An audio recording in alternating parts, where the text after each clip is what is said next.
Inilah 5 cara memprogram pikiran bawah sadar kamu.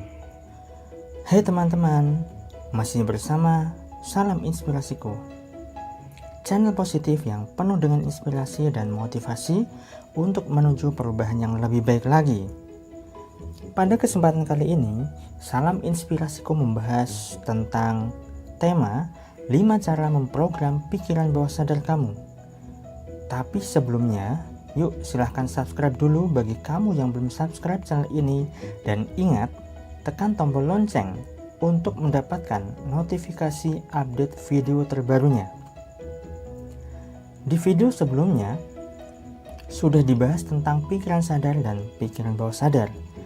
Jika kamu belum nonton video sebelumnya, linknya akan disertakan di link pojok kanan atas ya, silahkan bisa dicek. Dan kali ini kita akan bahas cara untuk memprogram pikiran bawah sadar.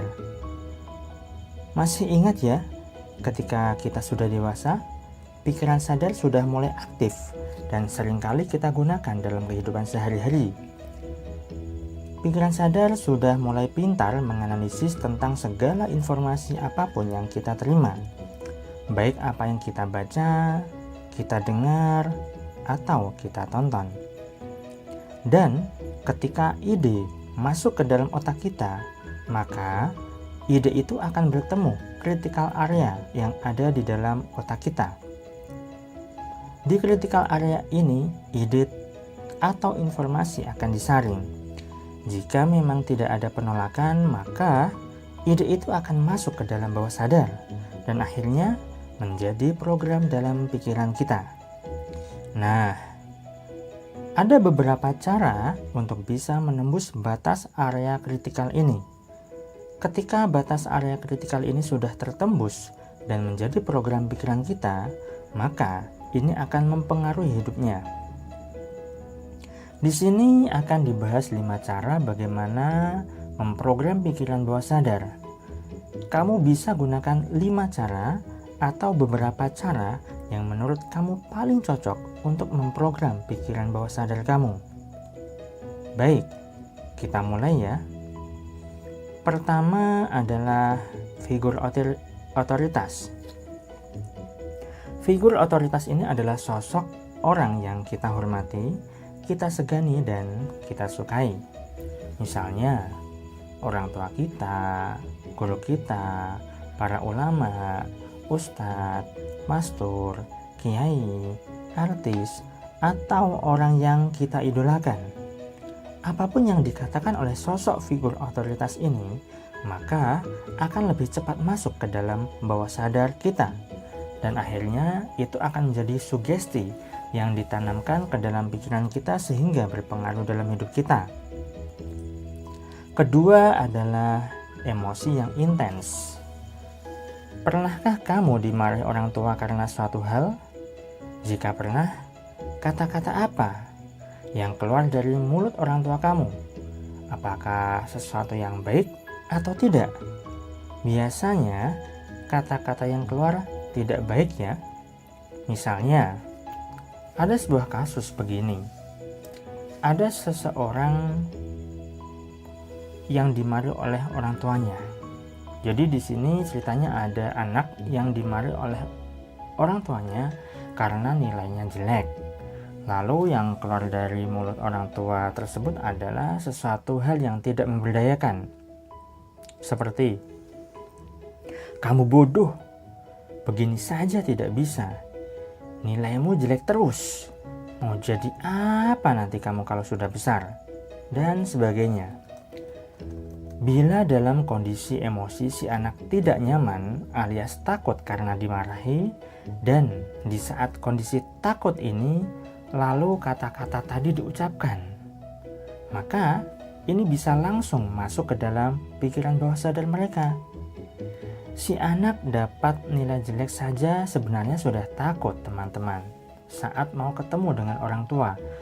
Apalagi si anak ini dimarahi. Lalu, alhasil anak itu akhirnya bisa menjadi anak yang tidak diharapkan orang tua, yaitu bodoh, tidak bisa, merasa tidak berguna, dan bisa saja menjadi anak yang gagal dalam hidupnya. Yang ketiga adalah repetisi atau pengulangan. Mengacu pada contoh sebelumnya, jika si anak sering kali dimarahi, lalu yang keluar adalah kata-kata bodoh, tidak berguna, tidak bisa, dan kata-kata itu selalu diulang-ulang terus, maka itu pun akan menjadi program bawah sadarnya. Peluang untuk menjadi orang yang gagal menjadi jauh lebih besar, teman-teman. Berbeda jika si anak tidak dimarahi saat mendapatkan nilai jelek, tetapi yang keluar dari mulut orang tua tersebut pada si anak adalah berupa dukungan dan juga motivasi. Misalnya begini, "Tidak apa-apa nak, kamu masih bisa mendapatkan nilai yang lebih bagus dari ini. Kamu anak pintar kok, masih bisa diperbaiki lagi, masih bisa belajar yang lebih rajin lagi ya." Dan si anak sambil dipeluk atau dipegang pundaknya.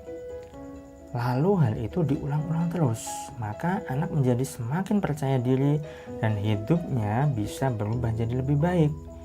Nilai pun bisa jauh lebih bagus nantinya.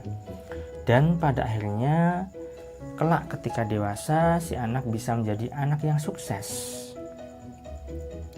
Keempat, identifikasi kelompok. Simpelnya adalah, di mana kamu tinggal, maka disitulah kamu akan menjadi seperti itu. Jika kamu bergaul dengan kelompok para pengusaha muda misalnya, maka kamu pun bisa berpeluang menjadi pengusaha muda juga. Jika kamu bergaul dengan para begal atau penjahat, tentunya kamu akan menjadi seperti mereka. Jadi, lingkungan di mana kamu berada, disitulah yang membuat kamu menjadi seperti kelompok yang kamu ikuti. Dan kelima, yaitu relaksasi pikiran. Saat pikiran kamu rileks, sedang santai, ketika meditasi atau bahkan menonton video yang membuat pikiranmu rileks atau fokus, maka kamu bisa memasukkan sugesti atau program pikiran yang kamu inginkan. Yang jelas, saat kamu merasa rileks, itu artinya kamu dalam kondisi hipnosis. Dan di saat itulah waktu terbaik untuk bisa memasukkan program pikiran yang kamu inginkan. Misalnya, kamu bisa katakan di dalam diri kamu seperti ini: "Aku memutuskan untuk memilih bahagia dan sukses." Atau, "Aku memilih untuk hidup lebih beruntung," dan sebagainya. Sesuaikan saja dengan keinginan kamu, teman-teman. Nah, itulah 5 cara untuk memprogram pikiran bawah sadar kamu. Jadi, gunakan cara ini untuk memprogram pikiran kamu menjadi lebih berdaya guna dan positif.